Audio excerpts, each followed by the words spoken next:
साथियों, आज उत्तराखंड में एक और मुकदमा दर्ज हुआ। मुकदमा किस पर हुआ, क्यों हुआ, ये बात आपको बाद में बताती हूँ।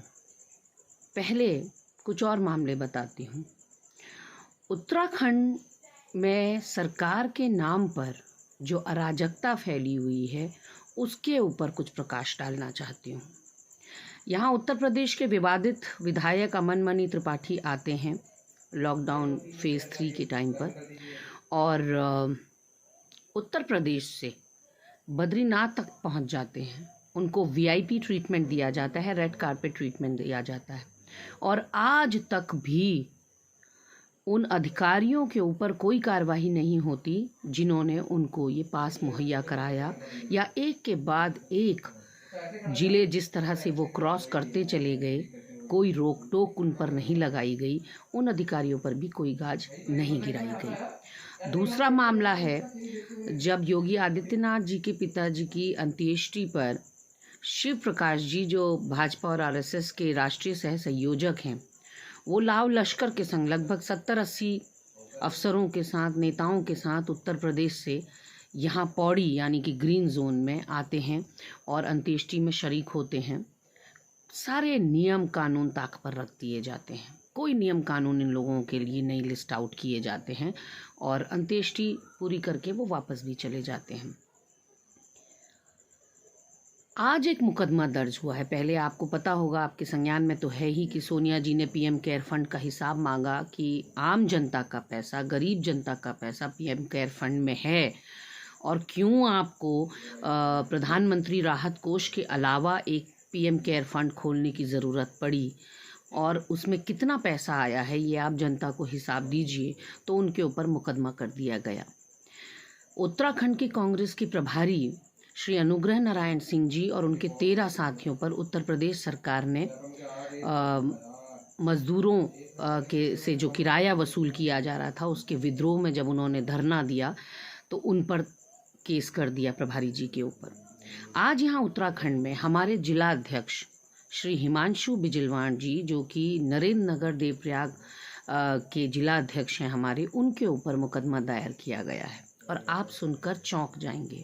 मुकदमा क्यों दायर हुआ है कि उन्होंने क्वारंटीन सेंटर में जाकर जन सेवा करते हुए लोगों में फल वितरण किया। यानी कि आप क्वारंटीन सेंटर्स की सुध लेंगे नहीं, लोगों को भोजन के बिना, पानी के बिना, शौच व्यवस्थाओं के बिना रखेंगे, और जो दूसरा करना भी चाहता है तो आप उनके ऊपर मुकदमा ठोक देंगे।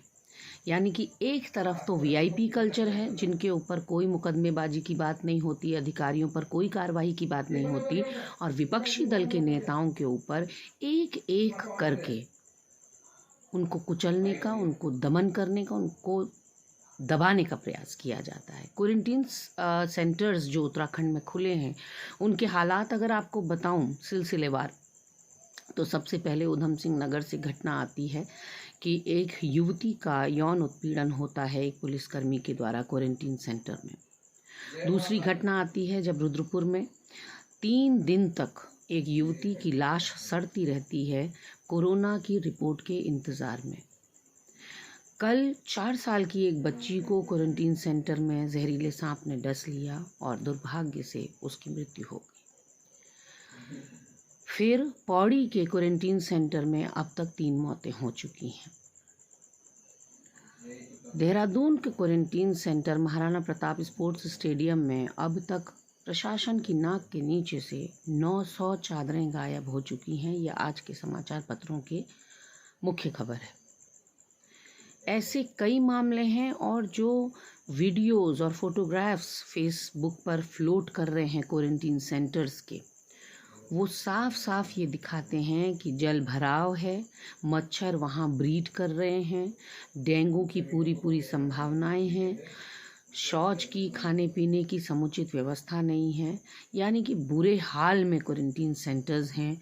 और कल बमुश्किल हमारे मुखिया अपने क्वारंटीन से बाहर निकले और जनता के बीच में उनके हालचाल लेने या व्यवस्थाओं का जायज़ा लेने गए। चलिए, देर आए दुरुस्त आए, लेकिन अब जिस तरह से आंकड़ा 400 से पार हो गया है, तो लगता है कि स्थितियां अनियंत्रित हो चुकी हैं और अब आपको अपनी कार्यप्रणाली में एक बदलाव लाना होगा। हिमांशु बिजलवान जो कांग्रेस के जिला अध्यक्ष हैं, उन पर जिस तरह से आपने विद्वेषपूर्ण भावना से दमनकारी नीति के चलते मुकदमा दायर किया है, उसके पुरजोर शब्दों में निंदा करती हूँ और व्यक्ति की मंशा ना देखते हुए एक जनहित या जनसेवा में लगा हुआ व्यक्ति अगर उसका मनोबल ऐसे तोड़ा जाएगा मुकदमा दायर करके, तो निश्चित तौर पर जो सामाजिक संगठन आगे आए हैं, जो लोग बहुत एक्टिव होकर जनसेवा में संलिप्त हैं और ज़रूरतमंदों के लिए राहत कार्य कर रहे हैं, उनके मनोबल में बहुत गिरावट आएगी। तो सरकार से मेरा निवेदन है कि इस तरह से चुन चुन कर विपक्षी या विद्रोही आवाज़ों को दबाने का या कुचलने का आपका प्रयास कभी सार्थक नहीं होगा।